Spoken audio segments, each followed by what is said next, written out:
brought to you by Himalaya Pure Hands। अगर आप एक फास्ट बॉलर हैं तो आपका काम तेज गेंद फेंकना है और स्टंप बिखेरना और बैट्समैन को हिट करना है। Brett Lee. इंटरनेट ने मुझे बताया कि एक घातक वाला कोड पूर्व ऑस्ट्रेलियन पेसर ब्रेट ली का है, यानी किसी काल में उन्होंने ये बात कही थी। ब्रेट ने बीते बरस भी फास्ट बॉलिंग पर कुछ कहा था। आगे बढ़ने से पहले आपको वो भी बताएंगे, लेकिन उससे पहले बता देते हैं कि कल है global hand washing day. Covid के बाद से हैंड वॉश की अहमियत हम सभी को पता ही चल गई है।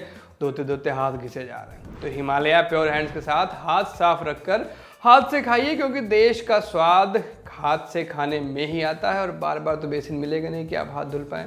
इसलिए चलिए आगे बढ़ते हैं। मैं सोचता हूँ कि इतनी सारी टेक्नोलॉजी के साथ 160 किलोमीटर प्रति घंटे के पार फेंकने वाले लोग होंगे। मैं नहीं चाहता कि कमेंटेटर्स 135 किलोमीटर प्रति घंटे की रफ्तार से आने वाली गेंद को तेज बताएं। यह एक ठीक ठाक पेस है, इसलिए मुझे आश्चर्य होता है कि क्या आजकल के बॉलर सही से ट्रेनिंग कर रहे हैं। मैं चाहता हूं कि लड़के 160 की स्पीड को हिट करें। यह मुश्किल है और मैं भाग्यशाली रहा हूं कि मैंने इसे टच किया। आप 155 की स्पीड पर गेंद को स्विंग करा सकते हैं और विकेट भी ले सकते हैं, लेकिन आपको कड़ी मेहनत करनी होती है। अच्छी टेक्निक के साथ अच्छा भागने वाला भी आपको होना चाहिए।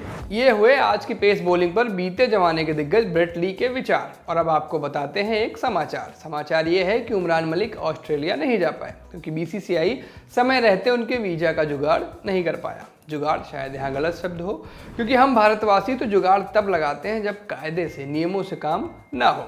और वीज़ा लेने का मेरा कायदा बताता है कि आप नियमानुसार अप्लाई करते हैं और फिर तमाम औपचारिकताओं को पूरा करने के बाद आपको वीज़ा मिल जाता है। नॉर्मली कोई संस्था जब आपको ऑफिशियली कहीं भेजती है तो वीज़ा वाला काम वही लोग देखते हैं, और इस मामले में ये संस्था रही बीसीसीआई, जिससे ये काम देखा नहीं गया। यानी उनके एंड से कोई कमी रही, जिसके चलते उमरान का वीज़ा नहीं लगा और वह ऑस्ट्रेलिया नहीं जा पाए। इससे पहले लोग चाहते थे कि उमरान वर्ल्ड कप के लिए इंडियन टीम में रहें, लेकिन ऐसा नहीं हुआ। फिर उमरान को नेट बॉलर के तौर पर ऑस्ट्रेलिया ले जाने की योजना बनी और ये योजना धराशायी हो गई क्योंकि वीज़ा नहीं मिला। ये खत्म हुई खबर यानी समाचार। अब ओपिनियन का नंबर, ओपिनियन जिसके लिए ये शो रचा गया था, और आज का ओपिनियन रहेगा पेस पर। ऑस्ट्रेलिया पेस बॉलर्स की जन्नतों में से एक। बहुवचन इसलिए बोल रहे हैं मित्रों क्योंकि जहां और भी हैं, हाँ, तो इस जन्नत तक पहुंची तमाम टीम्स में जिनसे हमारी असल वाली टक्कर है, उनके पास स्पीड गन तोड़ने वाले पेसर हैं। ऐसा हम नहीं, क्रिकविज के आंकड़े कहते हैं। इन आंकड़ों के मुताबिक वर्ल्ड कप खेलने पहुंची टीम्स में सबसे तेज बॉलर पाकिस्तान के पास है। इनकी एवरेज स्पीड बाकी टीम्स से बहुत ज़्यादा है, जबकि दूसरे नंबर पर न्यूजीलैंड और तीसरे पर ऑस्ट्रेलिया है। इनके बाद साउथ अफ्रीका का नंबर आता है और फिर आती है भारतीय क्रिकेट टीम। यानी टॉप की टीम्स में भारत से स्लो बॉलिंग सिर्फ इंग्लैंड के पास है। लेकिन इंग्लैंड की बॉलिंग उतनी चिंता का विषय नहीं है, क्योंकि उनके पास नेक्स्ट लेवल की बैटिंग है। उनका हर बल्लेबाज फुल इंटेंट के साथ खेलता है और फिर उनके पास कोई एंकर नहीं है, जबकि हमारे टॉप ऑर्डर में तो एंकर बनने की होड़ लगी रहती है। ऐसे में आपको एक डराने वाला बॉलर तो चाहिए ही। ब्रेट ली की ना भी माने तो भी कम से कम 145 तक फेंकने वाले बॉलर्स तो जरूरी हैं ही।